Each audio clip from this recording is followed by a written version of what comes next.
सदीक जान साहब, 3 मेंबरान कमेटी में जो है वो काजी फाइसा साहब को बड़ी शिकस्त हुई है। जो मिनट्स ऑफ द मीटिंग्स आए हैं उस कमेटी के, तो अब जो एक्सटेंशन का प्रोग्राम है उसका क्या होगा फिर? देखें प्रोग्राम ज़ाहिर है, एक तो तासुर ये है कि प्रोग्राम जारी रहा या बढ़ गया। बढ़ गया। तो तासुर तो यही है कि प्रोग्राम बढ़ गया। लेकिन मेरा ख्याल है एक नई कोशिश का आगाज़ और एक नए मंसूबे का आगाज़ हो गया है और ये बड़ा खौफनाक होगा। हम्म। और नज़र ये आ रहा है कि काजी साहब और नून लीग ने तय कर लिया है कि हर सूरत में काजी साहब को एक्सटेंशन देनी ही देनी है, और काजी साहब ने भी तय कर लिया कि मैंने एक्सटेंशन लेनी ही लेनी है। देखें काजी साहब को पहली शिकस्त तो ज़ाहिर है हुई फुल कोर्ट में, जब 8-5 से फैसला वो मखसूस हाँ। नशस्तों वाला। दूसरी उनको शिकस्त हुई जब वो 4 इठाक जजेस लाना चाहते थे 3 साल के लिए, नहीं हो सका। 2 की मंजूरी हुई, वो भी 1 साल के लिए, और उनमें से भी एक ने रिफ्यूज़ कर दिया था और अब उसको काजी साहब ने मना लिया, मज़हर अली मियां खेल साहब को। क्योंकि वो सिर्फ काजी साहब ने नहीं मनाया बल्कि मियां नवाज शरीफ भी और मरीम नवाज़ भी, डेफिनेटली उन्होंने भी मज़हर अली मियां खेल साहब से रब्ता किया होगा, क्योंकि उसकी वजह यह है कि वो मियां साहब हर सूरत में चाहते थे कि मज़हर अली मियां खेल साहब आएँ। अच्छा। और मियां साहब बहुत लाइक करते हैं मज़हर अली मियां खेल साहब को, और बहुत मतलब बहुत पसंद करते हैं मियां साहब मज़हर अली मियां खेल साहब को। यानी उतना तो पसंद नहीं करते जितना वो सरदार तारिक मसूद साहब को करते हैं, लेकिन बहरहाल उनको भी बहुत ही ज़्यादा पसंद करते हैं मज़हर अली मियां खेल साहब को मियां साहब। और ज़ाहिर है मियां साहब ने हो सकता है डायरेक्ट कॉल की हो, किसी के ज़रिए अच्छा। पैगाम भिजवाया हो, मरीम साहब ने हो सकता है ख़ुद कॉल की हो, इनडायरेक्टली उनको रिक्वेस्ट की हो कि आप आ जाएँ। तो कुछ न कुछ तो ऐसा हुआ है। क्योंकि आप ये भी देखें ना कि उस कमेटी के इजलास में जब ये सवाल हुआ कि उनको तनख्वाह मिलेगी नहीं मिलेगी, या वो हाँ। एक पेंशन भी लेंगे तनख्वाह भी लेंगे, तो नून लीग ने कहा जी, हम नून लीग के जो नुमाइंदे वहाँ पे थे, वज़ीर कानून और अटॉर्नी जनरल, उन्होंने कहा कि वो पेंशन भी लेंगे, वो तनख्वाह भी लेंगे, और उनको जो रिटायर्ड जजेस वाली इमरात हैं वो भी मिलेंगी, और हाजिर सर्विस जजेस वाली इमरात भी मिलेंगी। आप अंदाज़ा अच्छा। लगाएं, मतलब नून लीग अवाम के टैक्स के पैसों से मज़हर अली मियां खेल साहब को और सरदार तारिक मसूद साहब को किस हद तक नवाजना चाहती है कि मियां साहब ने कहा कि जो दे सकते हो इन जजेस को ऑन रिकॉर्ड। तो ये चीज़ है ना जो ऑन रिकॉर्ड है, हाँ। यानी पेंशन भी, तनख्वाह भी, मरात रिटायर्ड वाले भी, ये तो सारी मिलेंगी ना।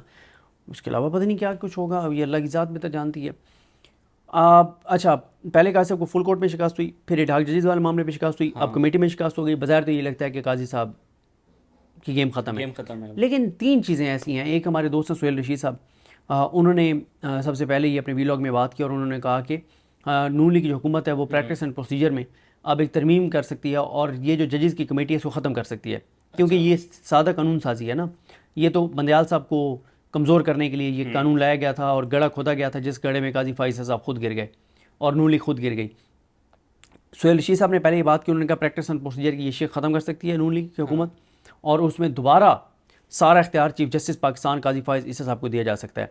और अगर काजी साहब के पास इख्तियार आता है तो फिर काजी साहब ये कर देंगे कि जी, अब क्योंकि मेरे पास इख्तियार आ गया और मैं पहले ही अपना ओपिनियन दे चुका हूँ कि ये रिव्यू हमें अगले 10 दिन में सुनना चाहिए, सुनना तो चाहिए। मैं बतौर अब नए कानून के मुताबिक मेरे पास इख्तियार आ गया, तो मैं अपना वही फैसला दोबारा दे रहा हूँ और कॉज लिस्ट जारी कर रहा हूँ, और तमाम जजेस की छुट्टियाँ मनसूख कर रहा हूँ और तलब कर रहा हूँ, और ये सारे आ जाएँ।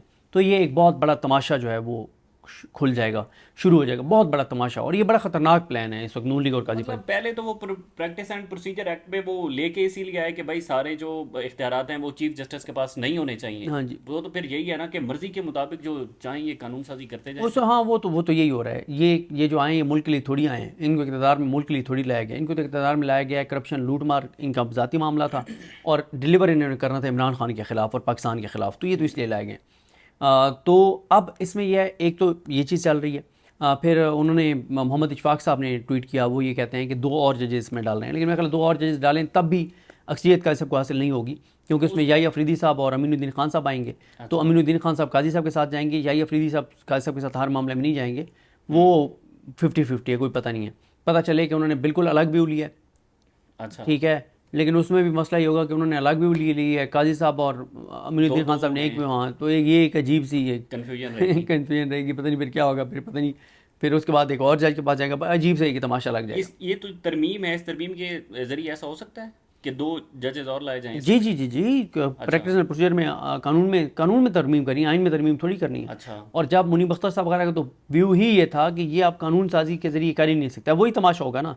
उस हाँ। वक्त काजी साहब को गेम इन करने के लिए जो है वो प्रैक्टिस प्रोसीजर लाया गया था। हाँ। अब काजी साहब को गेम में वापस लाने के लिए प्रैक्टिस प्रोसीजर में एक और तरमीम कर दी जाएगी।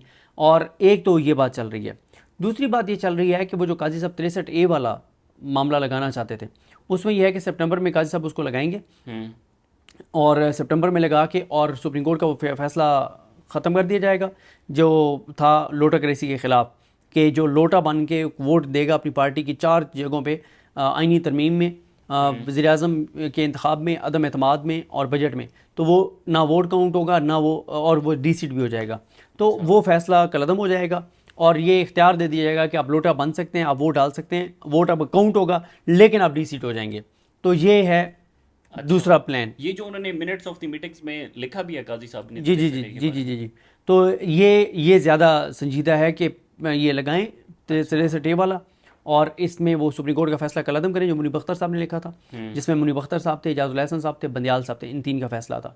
और 2 ने उस वक्त भी इख्तलाफ किया था, एक जमाल खान मुदखिल साहब ने और एक मज़हर आलम मियां खिल साहब ने।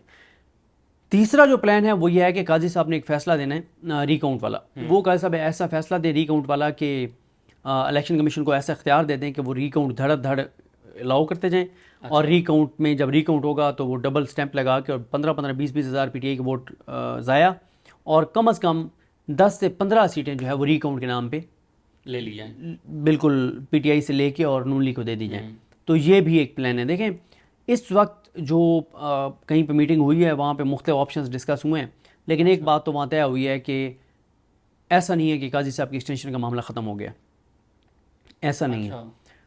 यही फैसला हुआ है कि काजी साहब को एक्सटेंशन देने के लिए नए ऑप्शंस तलाश किए जाएँ, नई चीज़ों पे काम किया जाए, और कुछ भी हो जाए, कुछ भी हो जाए, हमने काजी साहब को एक्सटेंशन देनी है। गो के मुझे लगता नहीं है कि इतना आसान होगा, क्योंकि ये जो अब आइन के ऊपर ही हमला करने जा रहे हैं, शबखून मारने जा रहे हैं, जो खिलवाड़ करने जा रहे हैं, अब उसका बड़ा नुकसान होगा और बड़ी एक मूवमेंट शुरू हो जाएगी। और मैं आपको बताऊं, ये जो पीटीआई की बाहर कमज़ोर और कंप्रोमाइज़ लीडरशिप है ना, इनके पास भी टाइम थोड़ा रह गया।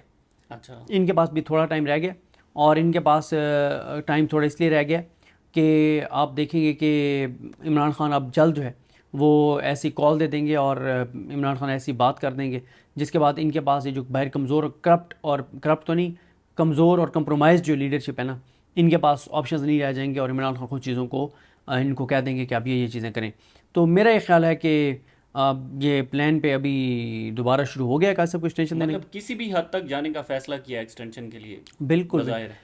देखें ख्वाजा आसिफ साहब ने इससे ज़्यादा क्या बता सकते थे, वो कि वो कहते हैं कि अक्टूबर में, ये कह रहे हैं कि अक्टूबर में हम टेकअप कर लेंगे जो 8 फरवरी के इंतखाबात वाला केस है।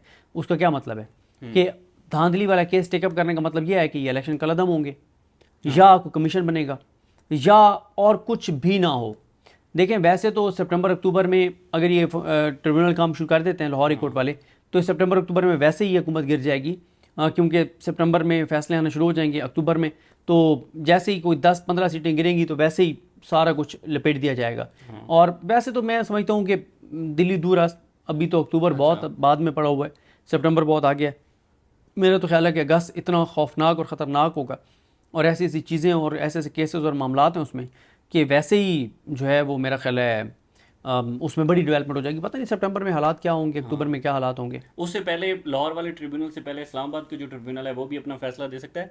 अच्छा, एक और चीज़ बड़ी इंटरेस्टिंग थी कि काजी फाइसा साहब ने जो मिनट्स ऑफ द मीटिंग्स हैं उसमें वो लिखा है कि इंस्टेंट रिलीफ के तौर पर जो है वो ये नज़रसानी की दरख्वास्त मुकर्रर की जा सकती है, लेकिन जो बल्ले की नज़रसानी की दरख्वास्त है वो भी तो फिर इंस्टेंट रिलीफ पर वो दी जा देखिए सकती काजी साहब का मसला ये है कि वो सिर्फ नून लीग के मामले में वो बहुत सेंसिटिव है। जहाँ पीटीआई का मामला होगा वहाँ तो उनकी आइन की किताब भी उन्होंने कोई और रखी हुई है, उन्होंने ऐनक भी कोई और रखी हुई है।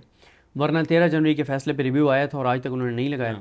और उन्होंने इसलिए नहीं लगाया कि उसमें ज़ाहिर है फिर बहुत चीज़ें होंगी और इतना आसान नहीं है। मतलब वो 13 जनवरी वाले फैसले के रिव्यू जब मुस्तरद करेंगे तो एक बार फिर उतनी ही बैशिंग होगी जितनी अब तक, बल्कि उससे ज़्यादा बैशिंग होगी। मतलब आप बड़े आराम से आप कह रहे हैं कि इलेक्शन कमीशन ने, आप कह रहे हैं कि हमारे फैसले को गलत इंटरप्रेट किया है, सही समझा नहीं है। कि हमने पीटीआई से बल्ला ज़रूर छीना था, लेकिन पीटीआई बतौर पॉलिटिकल पार्टी एग्जिस्ट करती थी।